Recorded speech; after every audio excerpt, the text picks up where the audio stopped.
asalaamaaleykum mbokk internet yi chaîne football TV nuyu naa leen bu baax jeex leen di am mbégte saa su ne def leen vidéo gars yi coupe du monde bi commencé na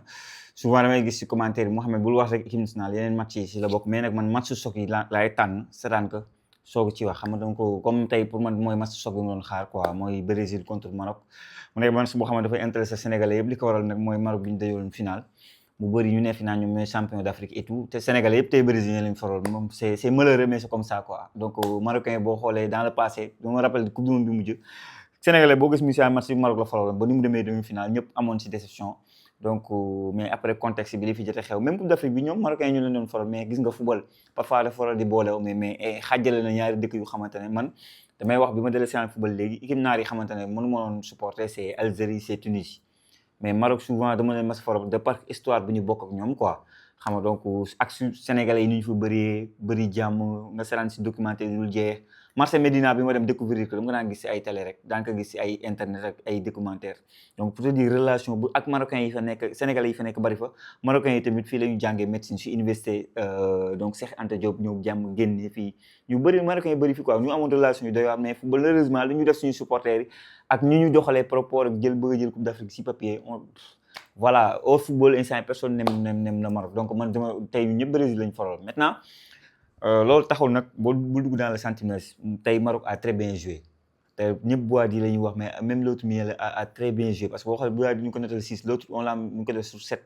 Hakimi am na 7 donc Mazraoui am na 7 pendant que Boadi man c'est le joueur que j'aimais parce que Boadi man honnêtement parce que xam man ku ma xam Ligue 1 France laa gën a topp sax ay premier ligue ak yooyu donc dinaa ko seetaan mais je suis plus Ligue 1 française li ko waral ñëpp Olympique de Marseille fa la nekk donc da lay permettre tey jii Marseille day ak benn ligue nga mën a xool Boadi wala Paris Saint-Germain day ak benn ligue da ngay xool joueur boobu donc da ngay gis ne joueur bu am talent la joueur bu xamante ne bi ma gisoon le milieu français pour man à la place de Deschamps même Kanté de 35 ans même s'il est important dans l'expérience et tout j'aurais mis Boadi c'est-à-dire le joueur fi ma ko yóbbu woon dans la liste de Deschamps la ko yóbbu faut savoir que nag Maroc yàgg na topp sur le dossier booy bi naan non c'est que c'est-à-dire jaar na fi ba ñu andi que pour premier match coupe du monde ñu ñëw rek titulaire la nii face à des Guimarães face à des Paqueta c'est jamais évident nga génn si comme ça mais techniquement il était au-dessus du lot mais Aïnoui Saybari xam nga wala Saybari bu mu defee Sénégal contre Sénégal mu téye ay serbet di ba image boobu ndeysaan ñi xamul Saybari rek image boobu la ñu xool rek saan ñu ko PSV parce que PSV kan ko saan ñu waxante dëgg kan du dem championnat Hollande da nga saan Saybari boo saanee Saybari ay xaayit laay la ay quelques bouts de match avec Maroc ou bien la Ligue des Champions ñun foofu ñu bëri foofu la ñu ko xamee découvrir moo tax ma nekk yow tu dois manifester sa talent si terrain bi par hors terrain xam nga et pour man match bi dafa bëri jàngat pour ñun suñuy joueurs yi pour le match contre la France quand je dis benn Saybari bii nu mu ko dugalee lucidité bi mu am c'est là où on attend un Nicolas Jackson c'est là où on attend un Ismaïla Sarr même dans ses déplacements l'appel qu'il a fait xam nga donc pour faire entre deux défenseurs yu xamante ne c'est des défenseurs de niveau Ligue des Champions je pense à Gabriel je pense à Marquinhos ñoom ñoo newoon finaliste Ligue des Champions donc quand un Saybari fait ce déplacement là ba ñu defal ko profondeur ba mu mën a dugal bii bi pour man un Ismaïla Sarr loolu la ñu xaar ci moom un Jackson boo amee occasion yi loolu la ñu xaar ci yow et man j'attendais beaucoup plus des Brésiliens maintenant bon c'est un match bu xamante ne rythme bi yëpp c'est en première période xam nga donc après il passe Saybari dugal Vinicius c'est pas le collectif brésilien moo tax Vinicius dugal Vinicius li mu dugal exploit individuel de Vinicius la comme on connaît Vinicius de par talent bi mu am Vinicius noonu la dugalee bii mais c'est pas benn collectif boo xam ne Ancelotti da ko mettre en place voilà ba pare match bi dafa bëriwoon espace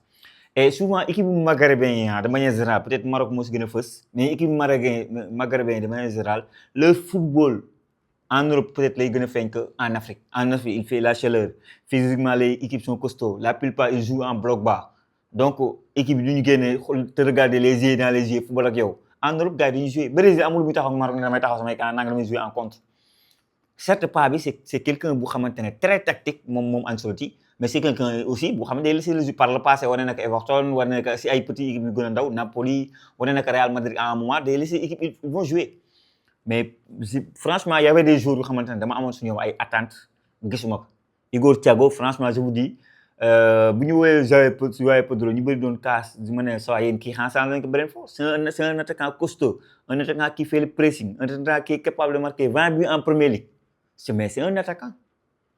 xam nga donc ñu bëri João Pedro lañ bëgg mais Igor man j'attendais mieux je trouve que il a été presque néant en haut gisuma dara il a rien apporté franchement doon na daw c'est comme du ma ko comparer ak Chérif Ndiaye xam mais c'est-à-dire bon attentes yi bëri woon na te na moytu ñu def ko benn mascotte entre guillemets parce que gars yi moom boo amul tur bu kalakaan noonu nga nekk benn brain fort duñu la jox cër bi nga moom mais c'est un très très bon attaquant pour ñi ko seetaan laa wax en première ligue c'est un très bon attaquant mais ce match là il passe à côté. Un autre joueur boo xam ne man j'attends mieux de lui c'est Rafinha franchement j'attends mieux de Rafinha parce que pour man bokk na si liy wane si coupe du monde ñi am 28 29 ans presque c'est leur prime maanaam loolu boo xasee bu mu rëcc la du mën a doo defaat coupe du monde bu baax de mais du yomb surtout pour un ailier du numéro 10 du numéro 6 xam boo xoolee benn Zinedine Zidane